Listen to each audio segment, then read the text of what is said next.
As of right now, historians have about 5,000 years of recorded human history. That's way too much to cram into your school's history textbook, so they usually stick to the highlights and events that shaped your country or the world itself. But now that we're able to get our hands on way more information than our school books or local library, we're starting to see that history was way weirder and darker than we ever could have imagined. After hearing this much creepier side of history, just imagine it as a lesson being taught by your old history teacher. You'll see why these chilling, possibly stomach-churning historical facts were left out of your textbooks, for a very good reason. Here are 10 creepy historical facts school never taught you. A woman actually convinced doctors that she was giving birth to rabbits. In the 18th century, Mary Toft was a servant from Surrey, England, who surprised her family by suddenly going into labor. Nobody knew her to be pregnant, and even more surprisingly, she produced a dead bunny. An obstetrician named John Howard was actually convinced by her story, so he wrote letters to some of England's greatest doctors about her miraculous births. On one occasion, she actually gave birth to 9 dead bunnies. The king, King George I, sent his own doctor to investigate. The royal doctor got there with witness to the birth of Mary's 15th bunny. He was also convinced, so he took her bunnies back to London to show his colleagues. Finally, a surgeon did some real examinations and found that because the bunnies had no umbilical cords and had corn in their stomachs, they could not have been developed in her uterus. It turned out that she had been manually inserting the rabbits to make deliveries look as realistic as possible. The gruesome history of lobotomies in America. In 1936, Walter Freeman modified a European brain surgery called leucotomy and named it a lobotomy. His first lobotomies involved drilling 2 holes about 3 centimeters deep into a patient's skull, then pouring alcohol into the frontal lobes to disrupt neural pathways. That weirdly became part of mainstream psychiatry in a treatment for common things like depression and OCD. In 1945, he invented the transorbital lobotomy, where an ice pick-like instrument was hammered into the patient's eye socket. This actually became known as the ice pick lobotomy. Over time, Freeman got pretty sloppy with it though. He wouldn't wear gloves or even wash his hands while doing up to 25 lobotomies a day. He even chewed gum during one. By the 1960s, he performed some without anesthesia and started giving lobotomies out of his van. Soon after, it was labeled junk science, but not before roughly 50,000 had been performed by neurosurgeons all over the United States. Clothing used to be made with arsenic. Before 1775, creating a green fabric for clothing was very difficult, so it was reserved for royal or high-class citizens. But a chemist named Carl Wilhelm Scheele, who was also known for discovering that air is made up of oxygen and nitrogen, developed a yellowish green pigment known as arsenic green. This and many new chemically created hues were all the rage in the Victorian period. Some people knew it to be dangerous, but the lack of evidence and the consumer demand kept it widely available for all of the 19th century and even into the 20th. It also started being used in wallpaper, paint, candles, toys, and even food coloring. Once a mysterious, sometimes deadly illness seemed to be constantly going around, it was found that arsenic was indeed very poisonous. Long-term exposure causes skin lesions, serious health complications, and even death if not treated immediately. A chicken named Mike lived 18 months without a head. On September 10th, 1945, Lloyd Olson and his wife Clara were slaughtering chickens on their farm in Fruita, Colorado. They noticed that one of the chickens was still running around headless. It's obviously common that chickens run around with their heads cut off, but that usually only lasts a few seconds. They put the headless bird in a crate on their porch, and when they woke the next morning, he was still alive. 2 weeks later, a sideshow promoter named Hope Wade proposed that they take Mike the headless chicken on a nationwide tour. Since farming wasn't making a ton of money, they went for it. They toured America and fed Mike liquid food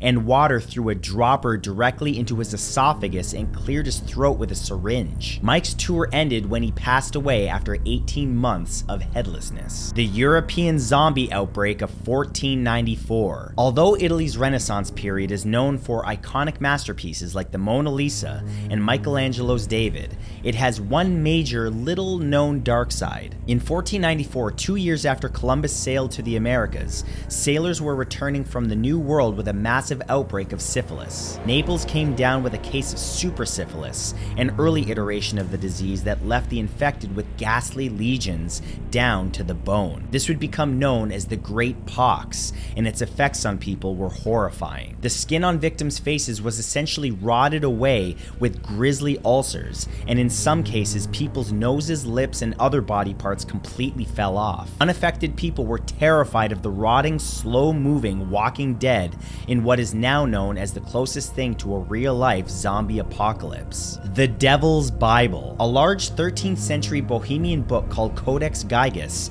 is the largest Latin manuscript in the world. It's 3 feet long, 20 inches thick, and is so big that it's supported with wood and metal. It's been commonly referred to as the Devil's Bible because it contains a full-page portrait of Satan and a written contract of a monk who sold his soul to the devil in order to escape execution. The legend is that the monk was ordered to write the book that would glorify his monastery in one night. Unable to do it, he asked the devil to complete it for him. The devil finished the book, so the monk drew the devil's portrait as a tribute. Among other things, the manuscript contains a complete version of the Bible with the book of Genesis missing, historical texts, magic formulas, and spells. The Museum of the Souls of Purgatory. This small museum in Rome, Italy is housed in a room next to a neo-Gothic church of the Sacred Heart of Suffrage. Its collection displays several Bibles, prayer books, tabletops, and clothing with burnt handprints that they claim to be from the souls stuck in purgatory. It opened in 1917, but the collection of objects began being assembled by French missionary Victor Jouet in 1897. The legend is that when a fire broke out in the Chapel of the Rosary, it left an image of a human face on the wall behind the altar. Jouet believed that this was the work of a deceased soul in purgatory. In the Catholic belief, the soul is stranded in purgatory until it atones for its sins. It can ascend to heaven quicker through prayers of their loved ones still on earth. These scorched handprints are believed to be from souls begging their earthly loved ones to pray harder. The Battle of Pelusium. In 525 BCE, Egypt was at war with Persia. The Persian king was seasoned in battle and devised a plan based on the Egyptians' beliefs. In Egypt, pets were well cared for, and all animals were respected. Because cats were linked to their god Bastet, the punishment for killing one was death. Egyptians caught in a burning building would save the cats before saving themselves. Knowing this, the king of Persia painted the image of Bastet on his soldiers' shields and actually put dogs, cats, sheep, and other sacred animals on the front lines. The Egyptians, not wanting to harm the animals or deface the image of their god, surrendered their position and ran away. This battle was actually the end of ancient Egypt. Persia took control over it, and the country later ended up as a province of the Roman Empire. In medieval times, men would remove their left testicle to ensure having a son. Around 330 BCE, Aristotle proposed a theory that the right testicle produced boy sperm and the left testicle produced girl sperm. Taking this thought to the extreme, men in the Middle Ages would have their left testicle removed to make sure that they'd have a son. There isn't much mention of this in the history books, so it seems like they knew it wasn't working pretty much right away. A man with one testicle is still able to impregnate a woman, but obviously, even with only the right testicle, there was still a 50-50 chance of having a girl. Once men everywhere heard that it wasn't a sure thing, they stopped lopping off one of their own testicles. The theory after that was that the sex of the child was determined by where the semen lands in the uterus. As you can see, we've come a long way since then. The Mickey Mouse gas mask. On January 7th, 1942, a month after the Pearl Harbor attacks,